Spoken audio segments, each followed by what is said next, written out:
Les decía que desde hace varias semanas estamos pensando en distintas oraciones que nos hablan de situaciones distintas en las cuales orar, de maneras distintas que podemos orar según nos encontremos. Y bueno, espero que esté siendo todo eso de bendición y que podamos aplicarlo a nuestras vidas, que podamos aplicarlo y que el Señor nos vaya enseñando y guiando a hacerlo de la mejor manera. Ya recuerden siempre que estas reuniones estos estudios quedan grabados, así que por ahí en el canal de YouTube de la iglesia pueden volver a verlos, repasarlos. Conocen a alguien que está en una situación y dice: mira, estuvimos en la iglesia hablando de ese tema justamente y te voy a mandar para que puedas ver el video. Bueno, en fin, que sea una herramienta que pueda ser de bendición para otros, ¿no? Bueno, hoy les quiero hablar de la oración en el Espíritu. La oración en el Espíritu. La frase "la oración en el Espíritu", con E mayúscula, ¿no? con la E de Espíritu Santo, la oración en el Espíritu Santo, en el Espíritu de Dios, aparece en dos textos de la Biblia, que les invito a que lo veamos. Uno de ellos es Judas 20. Judas, penúltimo libro de la Biblia, antes de Apocalipsis.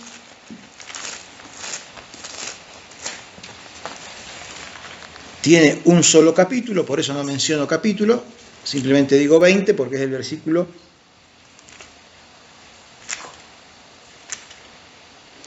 Este es uno de los dos textos que menciona la oración en el Espíritu. Dice así: pero vosotros, amados, edificándoos sobre vuestra santísima fe, orando en el Espíritu Santo. Esa es la frase, orando en el Espíritu Santo, la oración en el Espíritu. Este versículo aquí de esta epístola escrita por Judas, Judas, la mayoría de los, antes de por ahí seguir hablando del versículo, la mayoría de los estudiosos bíblicos consideran que es el hermano de Jesús. No se puede afirmar porque si Judas al escribir dijera soy el que escribe Judas, hermano de Jesús, sería una buena indicación, así como Pablo por ahí escribe y le dice, Pablo escribe a la iglesia de fulano. En este caso Judas no lo hace, pero sí se identifica como hermano de Jacobo, y el Jacobo que todos conocían era Jacobo, el hermano de Jesús, que era el líder de la iglesia en Jerusalén. En fin, por distintas razones que no vienen hoy al caso de detenernos demasiado en eso, la mayoría de los estudiosos bíblicos entiende que este Judas es que fue hermano de Jesús, que al principio no creían en Jesús, pero que luego de su resurrección los vemos allí a toda la familia en el camino del Señor, e incluso es mencionado por Pablo como uno de los que salía a evangelizar como misionero, ¿no? En una de esas cartas a los Corintios lo menciona así. En fin, volvemos al versículo 20 de Judas, donde la palabra del Señor nos exhorta a orar en el Espíritu Santo. Si bien nos dice eso, nos exhorta a orar en el Espíritu Santo, no explica demasiado de qué se trata o en qué consiste esa forma de orar. Entonces me puse a mirar, ¿no? Por suerte la carta de Judas no es tan larga, entonces no me llevó mucho tiempo de poder tratar de analizar el contexto por el cual dice que recomienda orar en el Espíritu Santo. Y ustedes fíjense, rápidamente les voy a tratar de que ustedes vean con sus Biblias ahí en mano lo que yo encontré. En el contexto de esta carta, de esta epístola, se distinguen claramente dos grupos de personas, que ahora yo les voy a pedir que ustedes vayan viendo y siguiéndolo. Primer grupo, los nombra de distintas maneras o los describe de diferentes formas. Fíjense, por ejemplo, en el versículo 8 describe que uno de los grupos está formado por lo que llama soñadores. Soñadores que mancillan la carne. No vamos a tener demasiado a la consideración de cada uno de ellos, pero sí describirlos. En el versículo 10 dice que dentro de este grupo están los que son blasfemos. Dicen que blasfeman. Y dice más adelante en el versículo 10 que se corrompen, son corrompidos.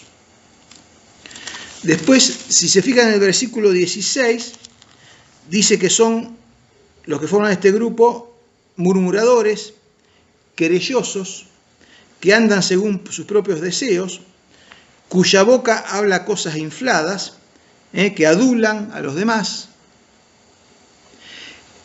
En el versículo 28 habla de que son burladores. En el postrer tiempo habrá burladores que andarán según sus malvados deseos. Este es un grupo de personas. En el versículo 19 también habla de ellos, dice que son los sensuales, que no tienen al Espíritu de Dios. Este es un grupo de personas. ¿Dónde se pueden encontrar personas de este tipo? ¿A dónde se podrían encontrar personas de este tipo?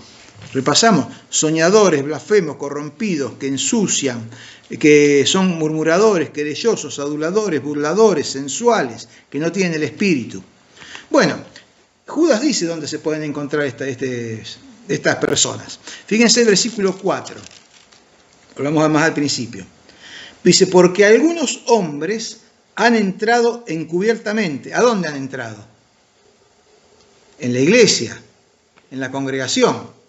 Porque algunos hombres han entrado encubiertamente, los que desde antes, bueno, etcétera. Hombres impíos, dice ahí, también le agrega otro calificativo. Hombres impíos que convierten en libertinaje la gracia de nuestro Dios y niegan a Dios, el único soberano, y a nuestro Señor Jesucristo.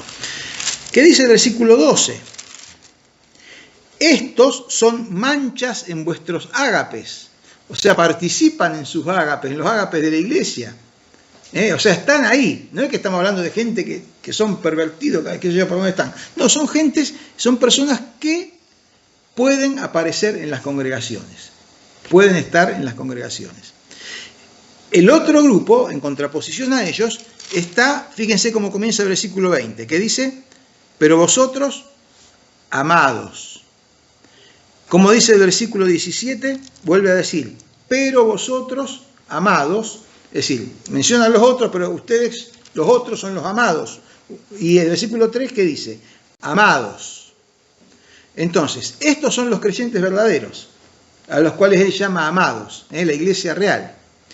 Claramente, de acuerdo a lo que dice Judas, y bueno, también por ahí la experiencia demuestra, que gente como los del primer grupo pueden entrar en una congregación. Pueden aún orar con los demás. Pero lo que no pueden es orar en el Espíritu, ya que ni siquiera son verdaderos creyentes y por lo tanto, como dice por ahí en el versículo 19 que hemos leído, no tienen al Espíritu. Entonces no pueden orar en el Espíritu. En contraposición, los amados, los verdaderos creyentes sí pueden orar en el Espíritu.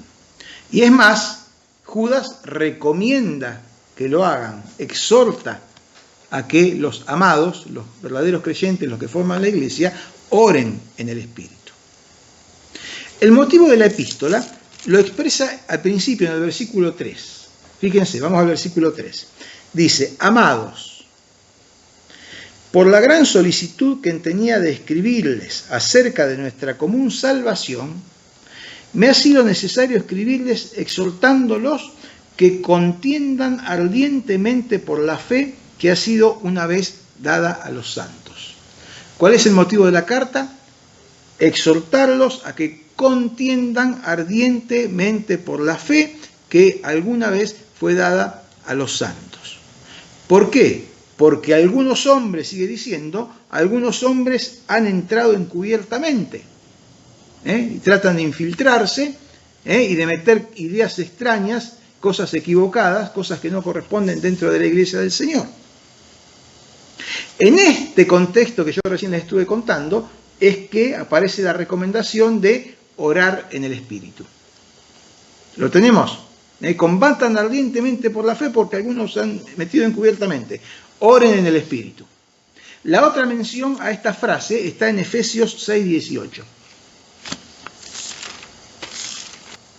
El texto dice: orando en todo tiempo con toda oración y súplica en el Espíritu. Si quieren cambiamos el orden para que nos quede armadita la frase nuestra. Orando en el Espíritu en todo tiempo con toda oración y súplica. Y velando en ello, Entonces, en este caso es Pablo el que escribe, en el otro caso era Judas, y también indica que debemos orar en el Espíritu. en todo tiempo, con toda oración y súplica. Y aquí también el contexto es de lucha. En Judas decía que contiendan, que peleen ardientemente por la fe, porque una contienda es eso, es una lucha, ¿no?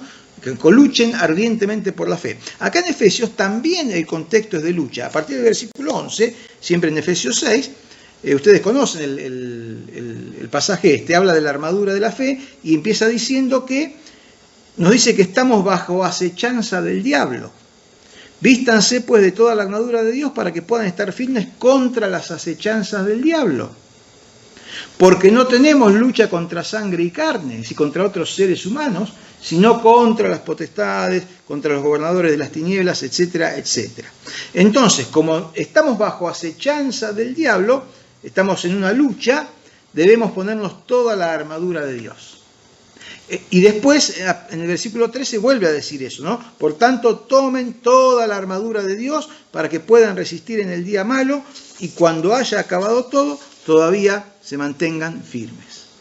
Y después, en los versículos 14 al 17, comienza a describir los elementos que componen la armadura. La armadura del soldado, tomada como ejemplo, y la armadura espiritual, que pueden calzarse, que pueden ponerse los hijos de Dios para esta lucha que tenemos que enfrentar, y completada la explicación de en qué consiste y para qué significado y qué utilidad tiene cada parte de la armadura espiritual, completada esa explicación en los versículos del 14 al 17, en el versículo 18, ya no como parte de la armadura, sino como una actitud permanente, como la atmósfera en la que el cristiano debiera vivir y respirar, dice que hay que hacer, ¿qué hay que hacer? Orar en el Espíritu. Orando en el Espíritu. Y yo me preguntaba, porque mira, a mí me vino la idea esto de orar en el Espíritu, y me puse a mirar, a buscar los pasajes, a investigar, como les dije antes, el contexto en el cual se dice esto. Entonces yo pensaba, ¿querrá significar entonces que orar en el Espíritu es especialmente recomendable para momentos de lucha, para momentos de contienda? Parecería que sí, porque tanto Judas como Pablo, dos personas distintas, en contextos distintos, en situaciones, en lugares y momentos distintos, describiendo situaciones de contienda, situaciones de conflicto, situaciones de lucha, ambos recomiendan orar en el Espíritu. Ahora bien, hablando de esto de situaciones de lucha, ¿cuándo está el creyente en lucha? ¿Cuándo se sienten ustedes que están en lucha?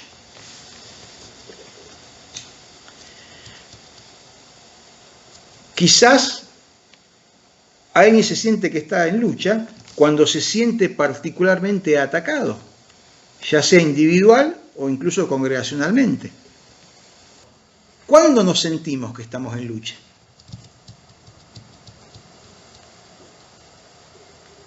Cuando se ora en el Espíritu. Cuando sentimos que estamos siendo atacados por alguna circunstancia en particular, o como dice Félix, es una situación de acoso permanente. Si fuera que estamos en lucha solamente cuando aparecen necesidades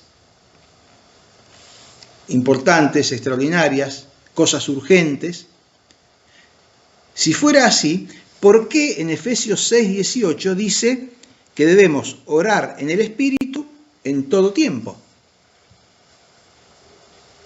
Es por lo que decíamos recién, porque en todo tiempo estamos enfrentados a la lucha. Entonces sigo pensando, hermano, pensé esto, yo estuve pensando en mí y se los transfiero y se los comento para que ustedes vayan pensando en su propia vida. ¿Será que somos de relajarnos demasiado cuando el zapato no nos aprieta? Nos relajamos. Tendemos a menospreciar el estado de lucha espiritual al que estamos sometidos absolutamente todo el tiempo.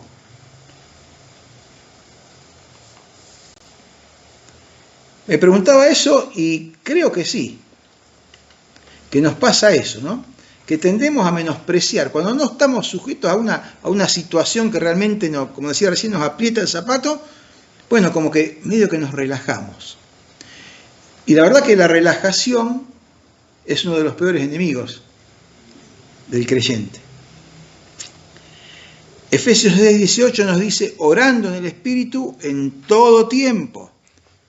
Y si orar en el Espíritu es especialmente recomendable para cuando estamos en lucha, y lo dice así porque realmente estamos en lucha todo el tiempo.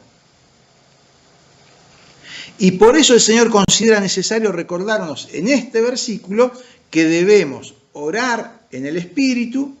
Mírenlo, Efesios 6:18. Debemos orar en el Espíritu. ¿Cuándo? En todo tiempo. ¿Cómo? Con toda oración y súplica. Yo creo que el Espíritu Santo inspiró a Pablo a poner la palabra súplica ahí como para darle más énfasis todavía, ¿no? Dice, porque si hubiera puesto con toda oración, pero al poner con súplica es como que para nosotros la idea de súplica como que tiene más fuerza todavía. ¿Y qué más dice? Velando en ello. ¿Qué quiere decir velar? Sin descuidarse, sin dormirse, estando atentos, velando en ello. ¿Qué más dice? Con toda perseverancia, y repite, y súplica. No solo por uno mismo, sino también dice, por todos los santos. Entonces, bueno, esto me parece a mí que tiene que ver con la cuestión de orar en el Espíritu. Ahora bien, pensemos, sigamos pensando en nosotros. ¿Cómo orás cuando estás sometido a presión? Cuando te sentís bajo ataque, un problema, una necesidad, una enfermedad, etc. ¿Cómo orás en esos momentos? ¿No es cierto que orás más intensamente? ¿Que buscas más comunión? ¿Que te abocas más a clamar por la intervención divina? ¿Que estás más dispuesto a entregarte a la voluntad del Señor? Ah, Señor, si vos hicieras esto, yo entonces... Y lo decimos, en ese momento lo decimos de corazón, ¿no? Pero por ahí en otro momento no lo decimos. Entonces repito, porque hacia allí quiero apuntar. ¿No es cierto que en los momentos que estamos sometidos a presión oramos más intensamente, buscamos más comunión, nos abocamos más a clamar por la intervención divina y estamos más dispuestos a entregarnos a la voluntad de Dios? Y me pregunto, ¿será que de eso se trata orar en el Espíritu?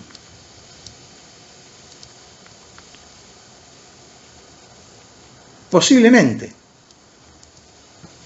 Muy posiblemente se trate de esa oración, pero no forzado por ciertas circunstancias, sino porque no porque estás en problemas, bajo ataque o presión, sino por el deseo de tener y mantener ese tipo de comunión y conversación con el Señor.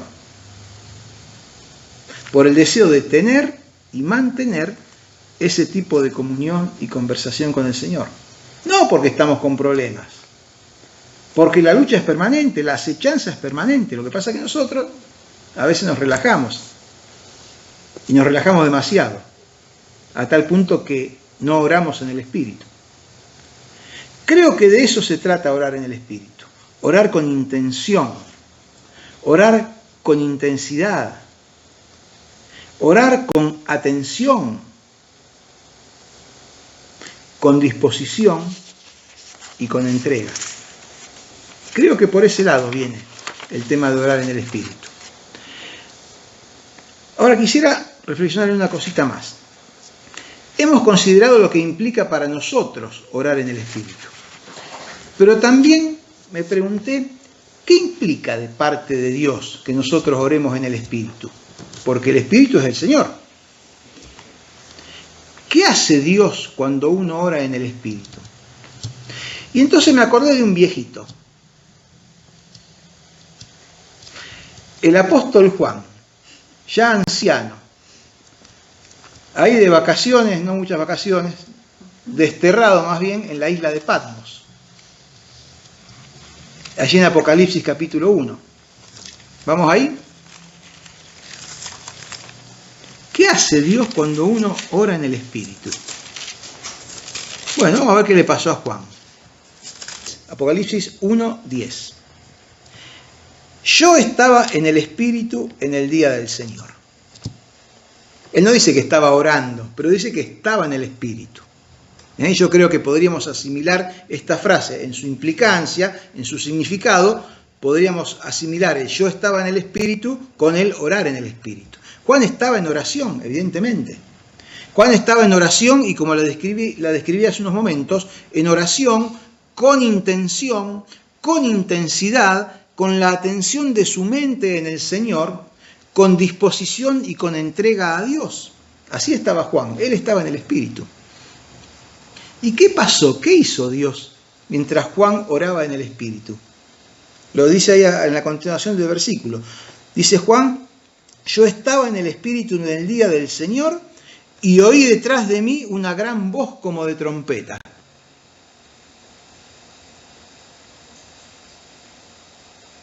El Señor le habló.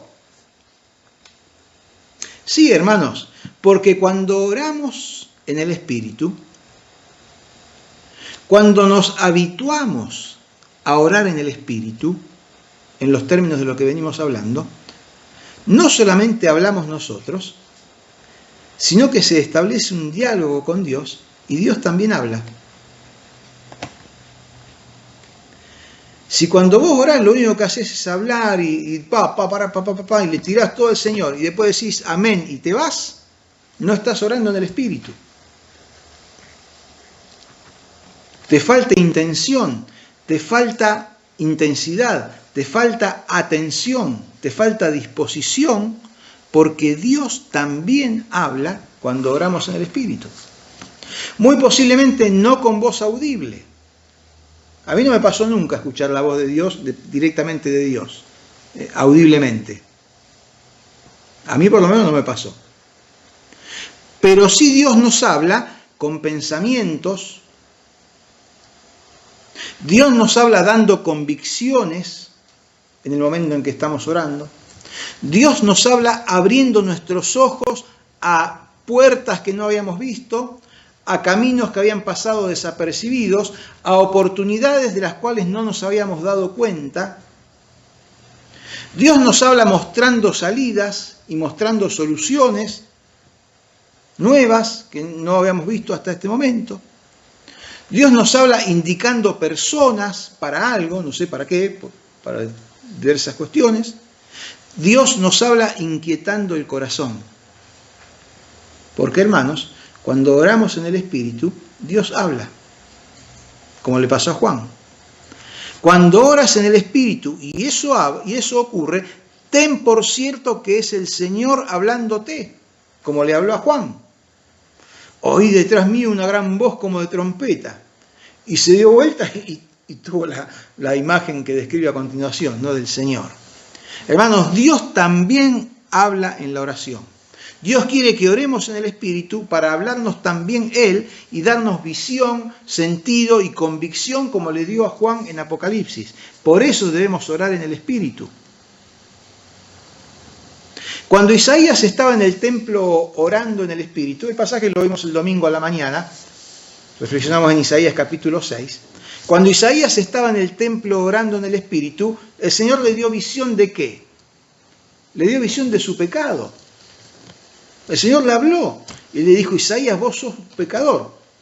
No le dijo nada, pero el solo hecho de estar allí delante de la presencia del Señor, centrado en su oración allí en la presencia de Dios, el Señor le habló y le dio convicción de su pecado y convicción de arrepentimiento y de confesión. Dios le habló y le mostró eso. Cuando oramos así, Dios puede hablar y mostrarnos lo que dijo el Señor Jesús en Marcos 11:25. ¿Qué dijo Jesús en Marcos 11:25? Y cuando estén orando, perdonen si tienen algo contra alguno, para que también su Padre que está en los cielos los perdone a ustedes sus ofensas. Así que, hermanos, a veces Dios habla y nos muestra que hay alguien a quien tenemos que perdonar. ¿Por qué? Porque nos sentimos ofendidos, porque no nos gustó algo que hizo, algo que dijo. A lo mejor el otro ni se dio cuenta, ¿no? Pero nosotros, ¿qué dice el Señor? El Señor nos habla y nos dice, tenés que perdonar. Digo cosas que por ahí el Señor nos puede decir mientras estamos orando en el Espíritu. Cuando oramos así, Dios nos puede hablar para indicarnos que tiene una tarea para que hagamos, como le sucedió a Ananías allí en la ciudad de Damasco, después que Pablo tuvo esa experiencia cuando cayó del caballo y la luz y el Señor le habló y lo mandó y lo dejó ciego. Dice que Ananías estaba allí orando, seguramente orando en el Espíritu, y el Señor le apareció y le dijo a Ananías: tenés que ir a hacer esto. Tenés que ir a verlo a Pablo, porque él está esperando que vaya alguien de parte mía para devolverle la vista, etcétera, etcétera, etcétera. Entonces, cuando oramos así, Dios puede hablarnos para indicarnos que tiene una tarea para que hagamos. Y podría seguir con muchos más ejemplos de lo que Dios habla, de lo que Dios hace y dice cuando oramos en el Espíritu. ¿Tenés la experiencia de orar en el Espíritu? ¿O no tenemos tiempo para orar en el Espíritu? ¿O no tenemos capacidad de concentrarnos, no tenemos la intencionalidad de orar en el Espíritu? Simplemente orar es un acto, es un rito, y es algo con el cual le transferimos las cosas a Dios y decimos: bueno, Señor, mirá, necesito esto, aquello, por favor, ocupate, te pido, te ruego, te suplico, y a otra cosa. Parece que la oración en el Espíritu es un poquito más que eso.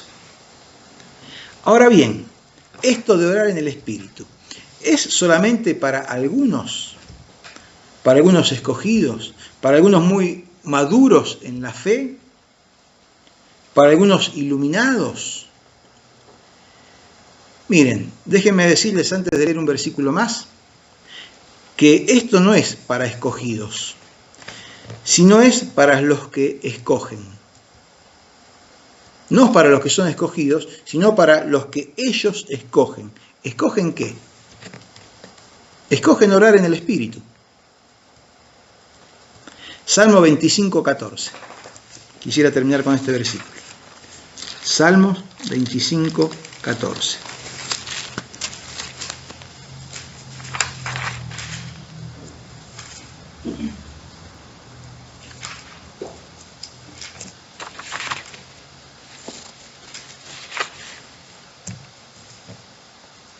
Dice esto, de parte del Señor para cada uno de nosotros: la comunión íntima de Jehová es con los que le temen. Es con los que escogen temer a Dios, con los que escogen entregarle sus vidas, con los que escogen orar en el Espíritu. Y termina el versículo: y a ellos el Señor les hará conocer su pacto. Les revelará, ¿no?, su pacto, su voluntad. Les hablará. Así que, hermanos, esto no es para escogidos, sino es para los que escogen orar en el Espíritu. Practiquemos el orar en el Espíritu. La oración profunda, la oración íntima, la oración intensa, la oración que surge de un corazón agradecido, confiado y dispuesto. Y el Señor nos hablará, el Señor nos encaminará, el Señor nos hará crecer, bueno, hará la obra que Él tiene para cada uno de nosotros. Bueno, una oración más, la oración en el Espíritu. Reconozcamos que no siempre oramos en el Espíritu. Qué bueno que podamos hacerlo siempre, hermanos. No solamente cuando estamos bajo presión, sino que como experiencia cotidiana, como experiencia habitual, orar en el Espíritu. Que el Señor nos bendiga. Oremos. Padre Celestial, Padre amado, gracias por hacernos pensar en esta forma de oración. Son textos que conocemos, son textos que hemos leído, quizás a veces hasta lo hemos pasado medio de largo porque no les dimos tanta importancia. Pero en este tiempo, Señor, nos estás mostrando una faceta que quizás hasta ahora no habíamos apreciado. Hablo por mí, quizás por otros que estamos aquí también, Señor. Gracias por enseñarnos que quieres que oremos en el Espíritu, Señor. Que busquemos esta intimidad, esta intensidad de oración, de relación, que esperemos a que nos hables, Señor, porque nos hablas.